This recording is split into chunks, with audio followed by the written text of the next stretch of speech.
bring up something, and we should become givers of technology to the world. That is what is my vision for my country, that we should become DeepTech country, and we should be able to provide bigger companies than Apple, Microsoft, Google. One day I am hoping that we should see such a company emerge from India. Great, great. I think we all agree to what you said, Dr. Vibhuti. So I think many young stage founders or early stage founders are sitting over here. So my question to you, Mr. Jeenendra, what signals do you identify, in a founder at early stage that they will turn the idea or they will turn their early stage startup to $1 billion startup? I think I must have invested in more than 25 startups. The recent one I invested, nobody wanted to invest. So the founder came to me and told me that, he started a toy subscription company. I don't know if you heard about it, but toy subscription company, saying that I want to take them away, all the kids away from mobile. So I think he pitched to many forums, found investors, and he said nobody is doing it, and I said I will do it because it sounded good to me, and the founder was madly passionate. Bas aur kya chahiye? I mean, we don't need anything else, because I'm sure that things will pivot every now and then. It's a digitized toy library, then it'll sell in, I'm sure he will get into toy selling, then it will get into a toy gift box. A lot of things can variate, and I'm sure that the business will pivot to many other different things in his journey in the next 5-10 years, whatever it is. But I am not here to predict, and I'm not here to tell I'm a sounding board to him, but I'm not here to tell him that what he needs to do. I think that freedom every founder would love to have. So what I look at is the passion. Baki, I think I looked at one of the early investors where I gave my first check. That company has pivoted to what it started to what it is today. It's a Sunicorn, going to be a unicorn soon, hopefully. So it's raising a fund now, and if that fund succeeds, it's going to be a unicorn. It runs in Kerala also. By the way, they're one of the largest company in Kerala in terms of what they do. So that company started as tracking of courier services, like if your packet, and today it is into something absolutely different. And the founder survived, fallen down, survived, raised money, had debt issues, salary delays, all of that stories. Finally, it is where it is. So if you ask me, what do you see in a founder? I think that he should meet me on a good day. And second thing is, I see the passion in his eyes. That's it. Otherwise, it's generally you can't judge a startup in the 15-minute pitch what he's going to do and what he's going to end up with. So that's how it is. Absolutely, and I think we all can see the constant passion in all the founders, like in any of the events, and especially here in the Kerala. I think that's really very, very surprising and very, very incredible. To you, Bharat, what do you think? What are the early signals for you? Hunger, I think. So that's the most important aspect, right? So if you're not hungry, I don't think so things can work. As Jeenendra said, life of a startup is like a sine wave. It goes up, it goes down, goes up, goes down. And you're tested at every stage of your life. And the more you're tested, the more strong you become. Now, whether you can sustain that period of pressure decides a lot of things. Businesses do pivot, right from Facebook to, you take any brand, every brand has pivoted, right? There is no brand which started with an idea and at the end of probably what is doing today is the same. So this is where this plays a very, very important role. And curiosity, I think so that plays a very, very important role for any founder. Today, I think so why our startups doing extremely well is because the agility is there. If you look at legacy businesses, why they have had a problem? Because they were not agile. So when we are small, we are agile. We are open to make mistakes, work on that, build something new, again fall back, build something new. And that's what is missing with legacy businesses. So today if you look at the traditional set of businesses, they're getting challenged. So what used to work 10 years before doesn't work anymore. So for businesses today, it has become extremely important. Like today, we talk about startup culture. In different states, it's very different. So if you look at Maharashtra, it is very different. If you look at Gujarat, it is very different. If you look at Kerala, it is very different. There was a session like few hours back where the person was talking about networking, right? That you need to go out network, that you should meet the red tie guys, not the white tie guys. Tag, right? So that was, he was talking about. So the whole problem is, what is the culture of the state decides a lot of things, right? You look at Rajasthan, never had water. But if you see, the best entrepreneurs all come from Rajasthan. Why? Because they were facing problems. They were facing challenges. So anybody who faces challenges will always rise. And when he's falling down, he will again get back up. We probably have everything which should be there. But then that's where the problem is. That's where the comfort zone is. And when there is comfort zone, there can't be innovation. And this is what we need to change. We need to start thinking beyond. And that's where I think so a great amount of change can happen. Kerala has a lot of opportunities as a state. The people are dynamic when they go outside the country. So if I'm probably in Middle East, they're the most dynamic guys. But when I'm here, probably the most laziest one. Absolutely. I think we all are in the race to make a big, startup. I think our focus, and we should be stuck to solving a problem, right? Till the time we are able to solve the problem, I think the innovation starts from there. To you, Dr. Vibhuti, what do you think? What are the early signals? So for me, clarity of thought is very important. The why, the question why. So you have to ask constantly, why? Why do you want to start a startup? Why do you want to go ahead? Why don't you want to give up? Why do you want to take it forward even if there is a problem, there is a setback? What keeps you awake at night? What is it that you look forward to when you get up in the morning? So these questions are the ones which founders have to ask themselves, because startup is a very tough journey. See, behind all these glamorous scenes, as we discussed, there is a very tough journey. Sometimes there are setbacks, you fall down, you don't have funds, you don't know how you will manage next month's salaries, you don't know how you will manage rent, expenses and other things. At that time, what keeps you going? So that is important. So for example, I'll just give you a small everyday example. Like we have a portfolio company, they are IITians, brilliant people, and they have a startup.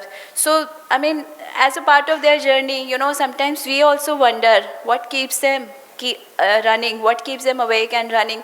Sometimes they are like totally at loss of how to manage their expenses, and we always feel that as coming from a reputed institute, they can always get back to corporates and get back to jobs. So what is it that they are still sticking to their baby, which is a startup? So this clarity of thought is very, very important. One should know why.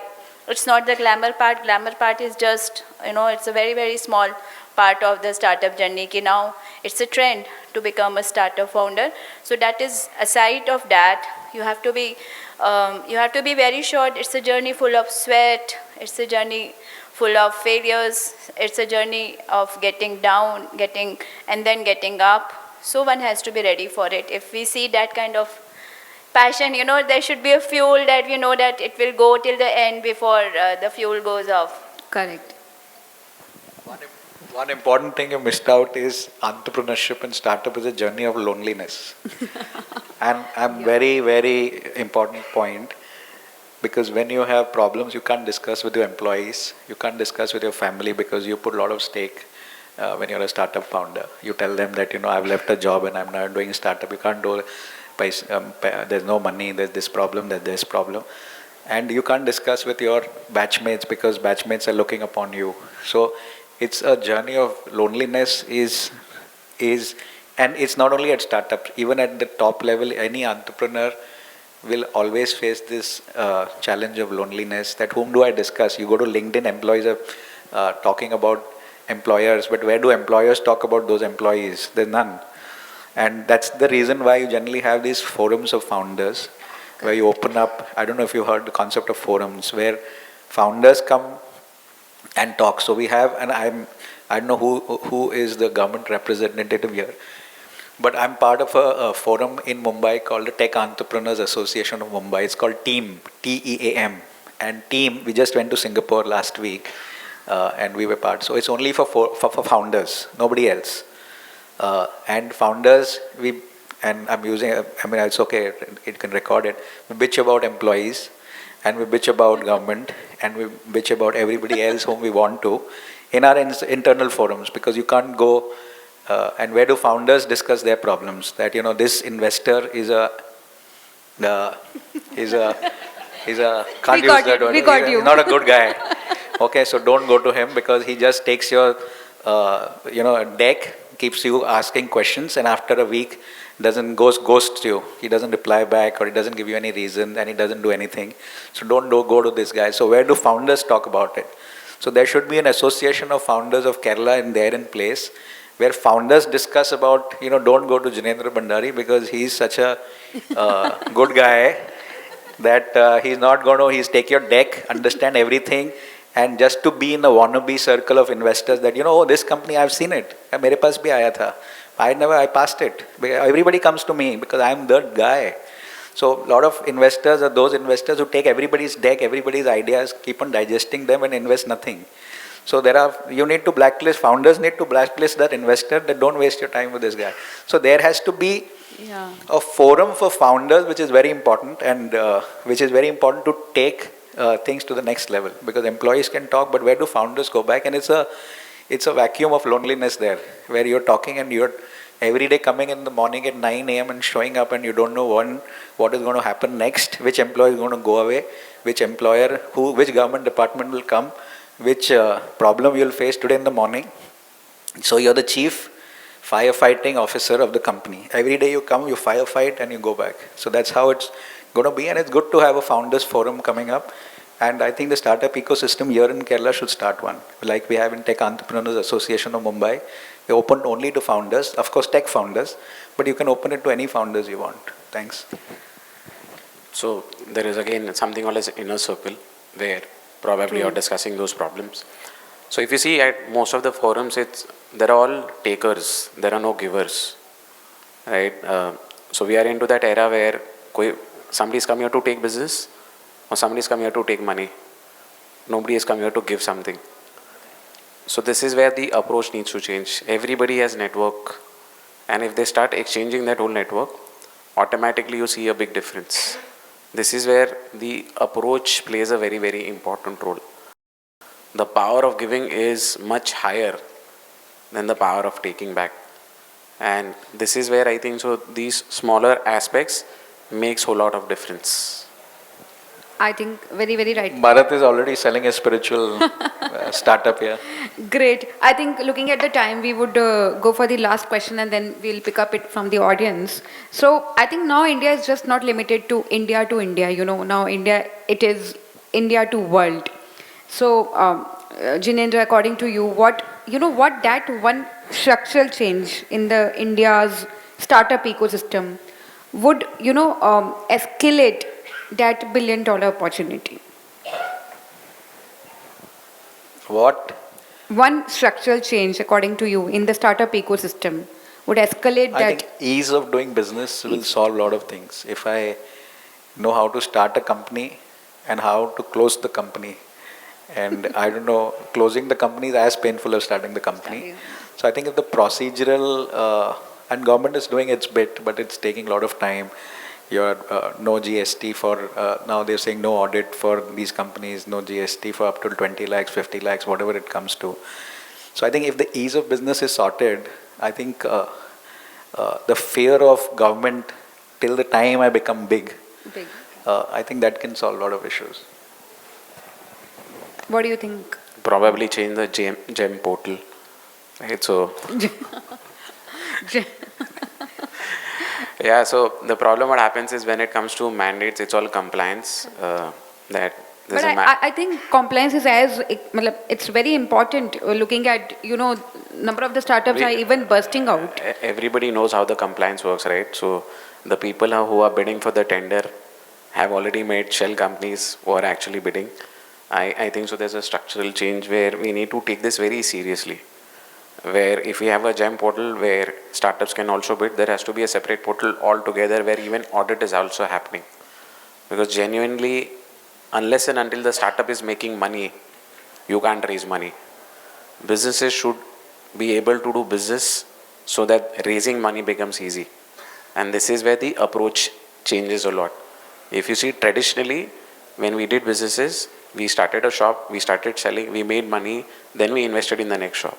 Now what is happening is if I need to start a business, I have to go raise money, then I'll start a business, then if it works, then it is fine. So the approach here should be that if my business is making money, raising money will be very easy for me. So this is where I think it's okay, the government, the infra has to give support to the startups, not just on paper.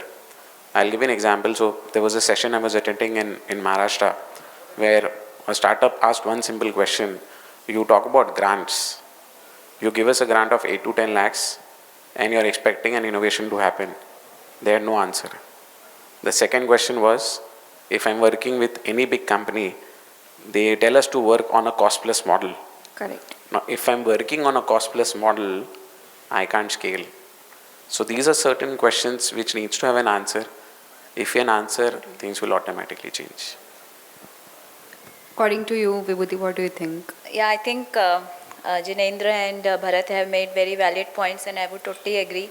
In addition, I would say that, when we start a startup, the idea should not be, in my opinion, the idea should not be to raise funds. I mean, we should not start a startup in order to raise funds and, be in that race that everybody is raising funds, so we should also raise.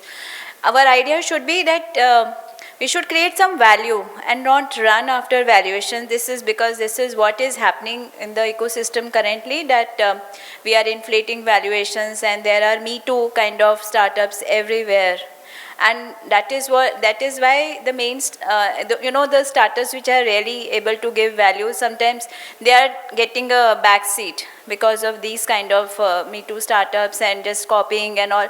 So you should see how innovative and how you can contribute to the startup ecosystem and how you can generate revenue. So if the model is deep tech, then obviously you need lots of money in order to innovate and then bring the product to the market.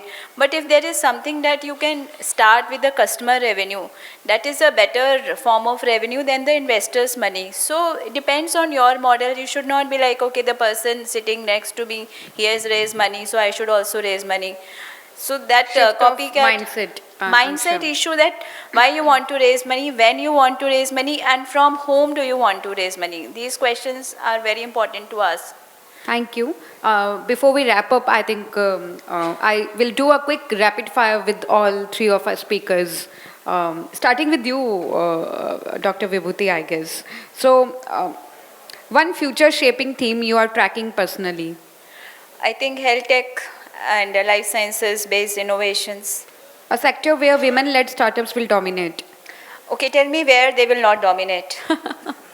All right. I think all the women in the room. Not only women, men also have to. I mean, if any man doesn't agree, then he can raise hand.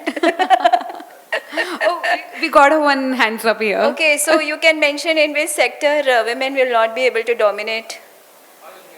Oil and gas. Women will not be able to dominate in oil and gas. So women, so you have to prove him wrong. All right. One pitch mistake that is absolutely avoidable. Big mistake. Pitch mistake. Pitch mistake, yeah. Lacking clarity of thought and market underestimation or overestimation. All right. One word for India's innovation energy in 2025. Dynamic and bustling and very, very futuristic, and I'm very, very hopeful. Thank you. Thank you, Vibhuti. Over to you, Bharat. A founder red flag you catch instantly. Damn. All right. Your favorite aha moment in a pitch. Thank you. All right. One book or idea that shaped your investment philosophy. A lot of books, but of late, Psychology of Money, by Morgan Housel. One Thank- of the best books. Okay, and if you had to bet rupee 10 crores today, deep tech, consumer or mobility, which will you pick? Spiritual. Spiritual. I think we deserve, I think being in Kerala, we really, we should give a round of applause to spiritualism. Thank you. Over to Jeenendra. I think I will answer the first question that investing in India's next billion opportunities is where? It is here in the room in the Kerala. No. So where is the answer to that question? So let me ask the question to myself and give you the answer before you start yours. Sure. So where is investing? So which are the next billion-dollar opportunities? And you must have heard about it. It's A, B, C, D, E. Okay, A is for artificial intelligence. Wow. Both means you have to start with anything. If you want to make water, this bottle should say botanica.ai. We made this manufacturing process with AI. So AI is everywhere. So A for AI, B for biotech. I don't know how many of you are tracking biotech as an industry. Government is giving huge money. Maybe, I don't know, even this event must be co-sponsored by some biotech fund of India. If you heard about BIRAC, BIRAC, BIRAC, biotechnology, etc., Google kar lena. But it is a fund of the government which is given to startups, and government is promoting IP, biotech, technology in a big way. So A for AI, B for biotech, C. People say no, people say crypto, etc. But I say civic opportunities, and this is my personal favorite. I have not copied it from anywhere else. In Mumbai, I pay huge amount for civic opportunities, right? But the streets are pathetically dirty. Infrastructure is pathetically. Somebody who solved the urban problem of maids, you bought a 100 crore apartment in Gurgaon, but when you step out, the civic issues are still not solved. So C for civic issues. If anybody can solve this, and people are ready to pay, because I cannot stay in a 100 crore apartment and step out and see a gutter open on the street, right? So my personal favorite, if anybody wants to start up and I am ready to put the first check and I'm making this open in that camera, civic opportunities is my personal favorite. D for, any guesses? Deep tech. Drone, defense, drone, robotics, D. And E? Anybody for E? Environment sustainability. EV is electric, yeah. EV is electric. So A, B, C, D, E. A for AI, B for biotech, C for crypto/civic. According to me, it should be civic. D for drones, defense, and E for electric. That's your billion-dollar opportunity lying for you as India. And please go ahead and tap it. I told you the answer is everybody knows. It's not a big deal. But how do you get there is the question. I think this is fantastic, and we got the new definition to our A, B, C, D, E. Thanks to you, but still we'll continue with the rapid fire with you. All right. So startup you think cracked product market fit brilliantly? Cracked? Yeah. Oh, Zepto. I mean, when the boy started, I did a personal chat with the Zepto founders and I said, hey, kya hai? Who wants to die for 2 minutes? What are we getting in 10 minutes which I can't wait for a day? And I remember talking to Adit and telling him, yaar, what is this idea?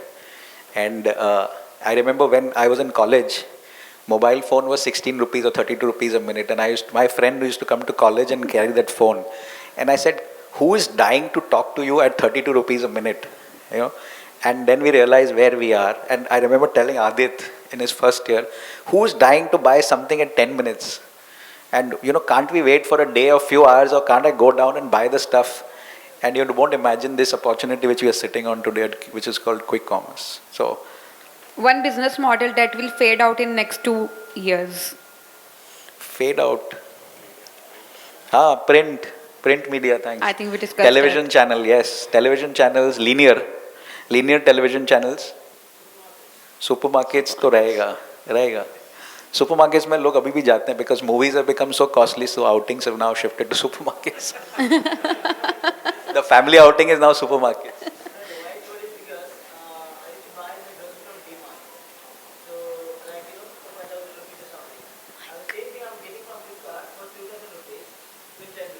No, but I'll tell you the answer to that. the problem, if you solve the civic problems, no, I will still like to go drive and buy stuff, because I don't go to drive because when I go there's traffic, then there is no parking and I don't know where to park, and then I enter the mall, there is crowd. So if somebody solves the civic issues, I still want an experience to go out and buy. और ये quick commerce जो आपको अभी सस्ता लग रहा है वो भी महंगा होगा, because the party will sometime get over, and say when the money will start, and then they will start charging you 50 rupees for delivery, and then you will take your motorbike and go to DMart and buy stuff and come back. The old days when your mom used to say, "Jaake leke aa, one kilo of tomato is not there, go and get it," then you'll go and get it. Thank you. And with this, we'll open the floor for a Q&A. If anybody, yeah. Could you please pass me? Take a mic.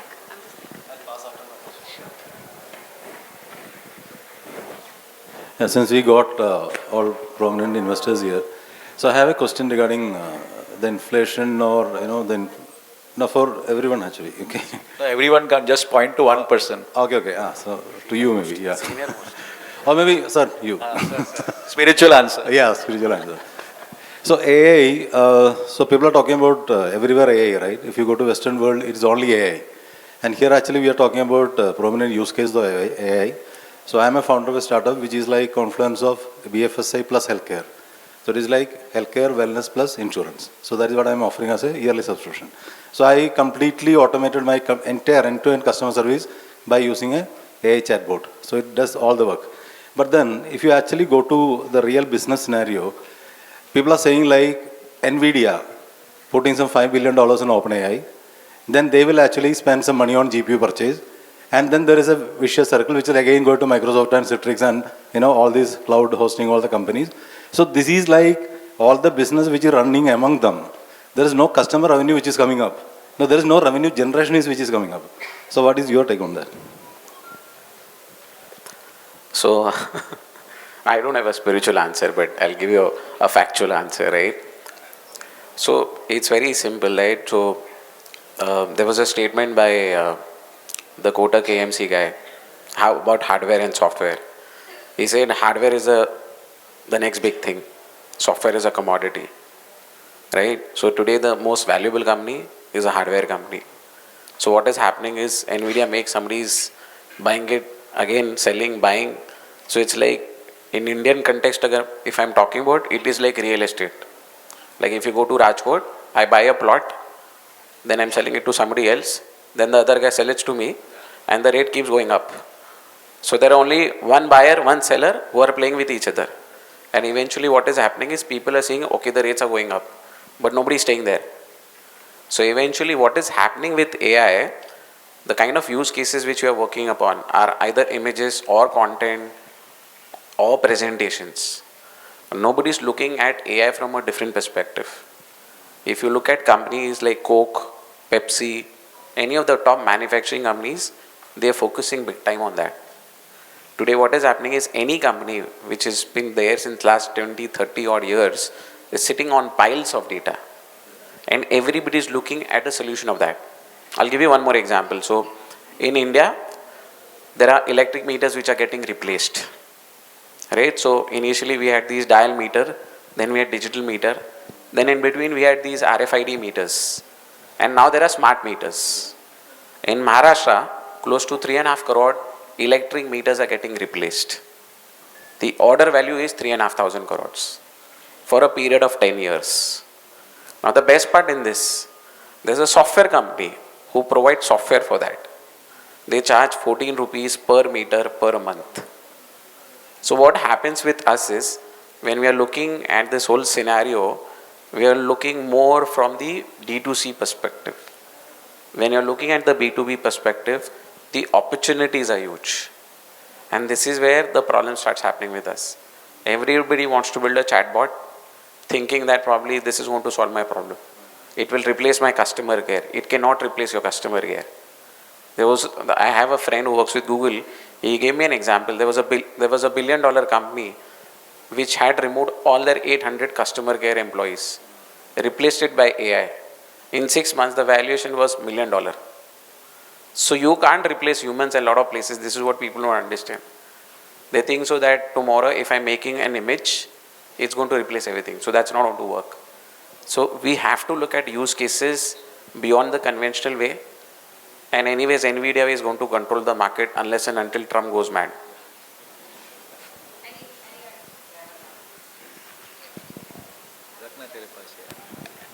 Yeah, I have two questions. The first one, anyone of the investors can answer. The first question is, can you point out 5 points in the investor's point of view? If I have a product, I come in front of you to pitch something. Can you give 5 points, just which I would take care of when pitching to you? I should, instead of telling whole load story, just 5 points.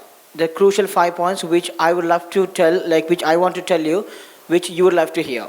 That's the first question. Second question is to Mr. Jeenendra Bhandari. As you mentioned, the civic opportunity, that's one of the products which I'm developing right now. Yeah, so how would you like to get to you?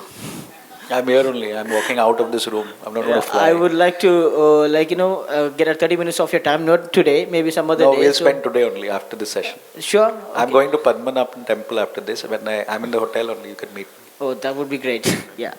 And the first question was 5 things which you want, I want to hear from you. Yeah, as a investor, as a startup founder, I want some funds for my company. That's why I'm here for, So when I'm pitching something to you, what are the things you want me to tell instead of telling whole lots of story? I want 1 page from you, but don't send me 30 pages of deck, and I don't have the patience. No, I want pitching to you. I'm not giving you any paper. I am just send me, because whatever you'll say now, even if you pitch today 30 minutes, I'm going to listen to you say fantastic and go home and forget it. Okay. Because I have 2,000 things waiting for me at home. So 1 page simple deck that this is what I'm going to do, and if you are not a revenue company, then I have to evaluate you, because it's an idea company. So who are you? What is your background? Why are you the guy who should I look at? Were you in the I don't know what they call here, KMC, right? What do you call Trivandrum Municipal Corporation? TMC, Tiruvananthapuram Municipal Corporation. Maybe, yeah. Were you in TMC earlier for 5 years and now you're starting this company? If you are the guy who's worked 10 years in TMC and quit this company to solve the civic problem in a private sector guy, then I would give you the first check now. So I'm saying, because you have a background of the business which you're getting into, I would love to invest. But if you're saying I was an IT software engineer, now I'm going to start a civic company, the first thing you will go out on the street and clear the road, clean the road, the sweeper guy who's unionized will come and slap you, saying, boss, you are doing this, but it's my job. Tomorrow I'll be fired, right? Or if you start painting and cleaning the trees and decorating them, some tree department will come and say, sorry, you can't touch the tree. It's the government tree. We will touch it. So if you can't solve that, right? And I'm saying it's easily solvable, because nobody is going to object to cleaning a street. If you're dirting, there are people who will say you're dirting the street, but somebody who's voluntarily coming and I pay you 10,000 rupees to clean the street outside my house, which you take and clean it, nobody should have a problem, but somebody needs to solve that problem, do it well, and do a before after thing, that the street before was like this, the street after this, put it on social media. And I think in Bombay, at least, I can tell you that the maintenance which we pay is like 30 rupees a square feet for maintaining the building. I'm ready to pay 35 rupees, where 5 rupees per month I clean the thing outside, paint it, keep lights, decorate it. It's like, and people will spend it. I don't think there's a problem in that. Yeah, because we already have a platform. So I'm from Bangalore. I come from Bangalore. Even though I'm from Kerala, I work in Bangalore. So we have an application called Snapit. I don't know whether you have heard about it. Snapit. Yeah. Snapit is the 10-minute maid, right? Yeah, maintain thing and all those things. Yes. So, my idea of business is something else. It's a civic related problem that I will discuss to you. Yeah. Secret idea. Secret idea. Not secret, but yeah, something. Thank you. I think Thank you. what he mentioned is the problem statement and the solution should be clearly mentioned in your pitch. I think Arjun, who built the business from $0 to $1 billion already, is here. Yeah, come. Oh, he wants to ask a question. Can you just pass the question? I have a question for you, Dr. Vibhuti Aggarwal. So since you told that next 5 years, health tech is going to be the next sector. So I am working on the health sector and wellness care. So since women is dominating everywhere, so can you give me a chance to talk with you for 30 minutes about that after the session? Yeah, sure. Yeah, thanks. Arjun is here. Arjun Vaidya is the founder of where he built Vaidya Pharma and then exited and runs a very successful consumer fund, V3 Ventures.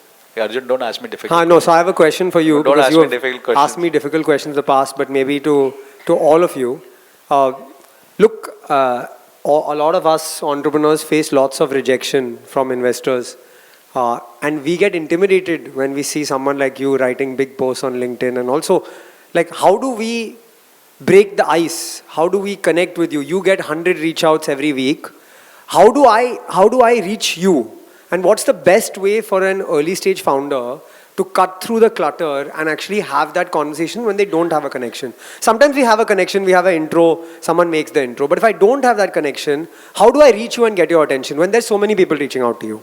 It's the same thing, right? It's you're all in the room and somebody who stands out is the answer, because somebody who writes a standout email is going to reach me because I may get 10 emails, dear sir, I am founder of XYZ Ventures, I'm running this company and this is what was my business plan, please have a time, waste 30 minutes to call you. Okay, I get that email hundreds times and you also get it. So, but something which stands out in terms of the idea, you have 30 seconds for me to read that email, see the idea, okay, I'm building this and this is what I want to do. And I think that 30-second window which opens up on LinkedIn, on when I walk a room out or anything which attracts is the answer. And also, of course, if something is running on the back of my mind, like if Civic is running on the back of my mind and this guy says, sir, Civic ka answer, to I have already cracked it, right? Or if I meet Bharat and says spiritual is the answer and I say, yeah, it's a good idea, yeah, spiritual is something. Can you give us some examples of some killer emails or killer ways people have reached out to you which got you interested? One guy wrote to me, do you recognize me? And it took me like 1 hour to identify, where did I meet this guy?